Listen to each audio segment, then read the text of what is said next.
ವಿದ್ಯಾರ್ಥಿಗಳೇ ಗಮನಿಸಿ, ಈ ಡಿಗ್ರಿಗಳು ಇನ್ನು ಮುಂದೆ ವ್ಯರ್ಥ, ಡಿಮ್ಯಾಂಡ್ ಇರೋದಿಲ್ಲ. ಕಾಲೇಜು ಪದವಿಯನ್ನು ಆಯ್ಕೆ ಮಾಡುವುದು ನಿಮ್ಮ ಜೀವನದ ಮೇಲೆ ಪರಿಣಾಮ ಬೀರಬಹುದು. ಎಲ್ಲ ಕಾಲೇಜು ಪದವಿಗಳು ಶಾಶ್ವತ ಆರ್ಥಿಕ ಲಾಭ ಒದಗಿಸೋದಿಲ್ಲ.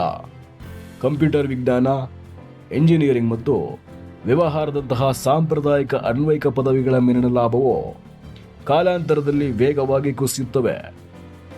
ನೀವು ಈ ಕಾಲೇಜುಗಳಿಂದ ಪದವಿ ಗಳಿಸಿದರೂ ಸಹ ಆ ಪ್ರಮಾಣ ಪತ್ರಗಳೊಂದಿಗೆ ನೀವು ಯಾವುದೇ ಕೆಲಸ ಮಾಡಿದರೆ ಹೆಚ್ಚು ಹಣ ಗಳಿಸಲು ಸಾಧ್ಯವಾಗುವುದಿಲ್ಲ.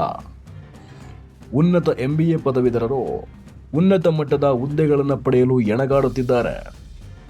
ಕಂಪ್ಯೂಟರ್ ಸೈನ್ಸ್ ಮತ್ತು ಎಂಜಿನಿಯರಿಂಗ್ ಪದವಿಗಳು 1990ರ ದಶಕ ಮತ್ತು 2000ರ ದಶಕದ ಆರಂಭದಲ್ಲಿ ಈ ಕ್ಷೇತ್ರಗಳಲ್ಲಿ ಹೆಚ್ಚಿನ ಸಂಬಳದ ಉದ್ಯೋಗಗಳಿಗೆ ಕಾರಣವಾಗಿತ್ತು. ಆದರೆ 2025ರ ಹೊತ್ತಿಗೆ ಪರಿಸ್ಥಿತಿ ಸಂಪೂರ್ಣವಾಗಿ ಬದಲಾಗಿದೆ. ಪ್ರಪಂಚದಾದ್ಯಂತ ಅನೇಕ ಸಾಫ್ಟ್ವೇರ್ ಕಂಪನಿಗಳು ಬೃಹತ್ ಪ್ರಮಾಣದಲ್ಲಿ ಹುದ್ದೆಗಳನ್ನು ಕೆಲಸದಿಂದ ತೆಗೆದುಹಾಕುತ್ತಿದ್ದಾರೆ. ಸಾಮಾನ್ಯ ವ್ಯವಹಾರ ಆಡಳಿತ ಅಂದರೆ MBA ಸೇರಿದಂತೆ ತನ್ನ ವ್ಯಾಲ್ಯೂಯನ್ನು ಕಳೆದುಕೊಳ್ಳುತ್ತಿವೆ. ಕಂಪ್ಯೂಟರ್ ಸೈನ್ಸ್ ಪ್ರಾರಂಭದಲ್ಲಿ ಹೆಚ್ಚಿನ ಸಂಬಳ ಇದ್ದರೂ ಈಗ ಅವುಗಳಿಗೆ ಮೌಲ್ಯವಿಲ್ಲ. ಮೆಕ್ಯಾನಿಕ್ ಇಂಜಿನಿಯರಿಂಗ್, ಆಟೋಮೇಷನ್, ವಿದೇಶಿ ಉತ್ಪಾದನೆ ಪ್ರಭಾವದಿಂದ ತನ್ನ ಮೌಲ್ಯವನ್ನು ಕಳೆದುಕೊಳ್ಳುತ್ತಿವೆ.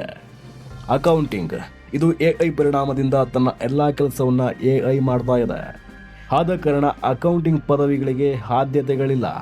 ಬಯೋಕೆಮಿಸ್ಟ್ರಿ, ಸೈಕಾಲಜಿ ಅವಕಾಶಗಳು ಸೀಮಿತವಾಗುತ್ತಿವೆ.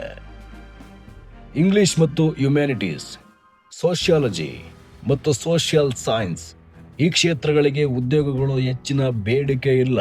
ನೀವು ಈ ಕ್ಷೇತ್ರಗಳಲ್ಲಿ ಕೆಲಸ ಮಾಡಿದರೂ ಸಹ ಹೆಚ್ಚಿನ ಸಂಬಳ ಪಡೆಯಲು ಸಾಧ್ಯವಿಲ್ಲ.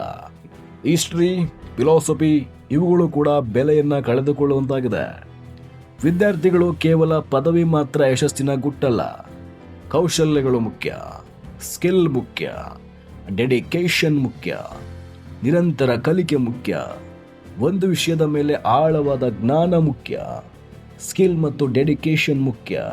ನಿರಂತರ ಪರಿಶ್ರಮ ಇದ್ದರೆ ಮಾತ್ರ ನೀವು ಈ ಮಾಡಿರುವ ಪದವಿಗಳಿಗೆ ಒಂದು ಅರ್ಥ ಸಿಗುತ್ತೆ. ನೀವು ಜೀವನದಲ್ಲಿ ಏನಾದರೂ ಸಾಧಿಸಲಿಕ್ಕೆ ಸ್ಕಿಲ್ ತುಂಬ ಮುಖ್ಯವಾಗುತ್ತೆ. ಮುಂದಿನ ಯುಗ ಸ್ಕಿಲ್ ಯುಗವಾಗಿ ಮಾರ್ಪಾಡಾಗುತ್ತೆ. ನೆನಪಿಟ್ಟುಕೊಳ್ಳಿ.